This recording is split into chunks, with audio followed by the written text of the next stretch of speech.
আমারই চেতনার রঙে পান্না হলো সবুজ, চুনি উঠল রাঙা হয়ে। আমি চোখ মেললুম আকাশে, জ্বলে উঠল আলো পূবে পশ্চিমে। গোলাপের দিকে চেয়ে বললুম, সুন্দর সুন্দর হলো সে। তুমি বলবে, এ যে তত্ত্ব কথা, এ কবির বাণী নয়। আমি বলবো, এ সত্য, তাই কাব্য। এ আমার অহংকার, অহংকার সমস্ত মানুষের হয়ে। মানুষের অহংকার পটে বিশ্বকর্মার বিশ্বশিল্প। তত্ত্বজ্ঞানী জপ করছেন নিঃশ্বাসে প্রশ্বাসে, না না না, না পান্না, না চুনি, না আলো, না গোলাপ, না আমি, না তুমি। ওদিকে অসীম যিনি, তিনি স্বয়ং করছেন সাধনা মানুষের সীমানায়, তাকেই বলে আমি।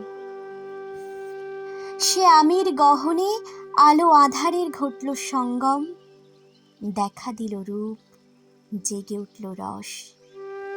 না কখন ফুটে হলো হাঁ, মায়ার মন্ত্রে, রেখায় রঙে, সুখে দুঃখে। একে বলো না তত্ত্ব। আমার মন হয়েছে পুলকিত বিশ্ব আমির রচনার আসরে, হাতে নিয়ে তুলি, পাত্রে নিয়ে রং। পণ্ডিত বলেছেন, বুড়ো চন্দ্রটা নিষ্ঠুর, চতুর হাসি তার। মৃত্যুদূতের মতো গুড়ি মেরে আসছে সে পৃথিবীর পাঁজরের কাছে। একদিন দেবে চরম টান তার সাগরে পর্বতে।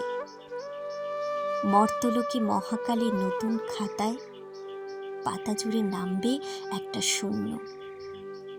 গিলে ফেলবে দিনরাতের জমা খরচ।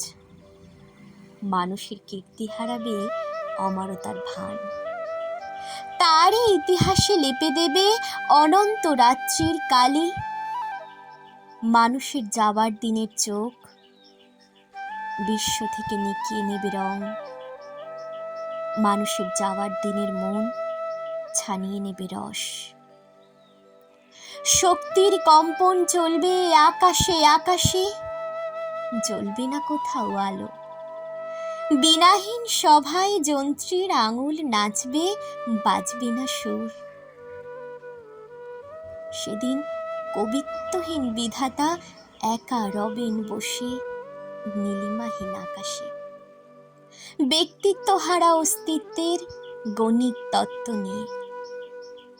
তখন বিরাট বিশ্বভুবনে দূরে দূরান্তে অনন্ত অসংখ্য লোকে লোকান্তরে এই বাণী ধ্বনিত হবে না কোনোখানে, তুমি সুন্দর, আমি ভালোবাসি।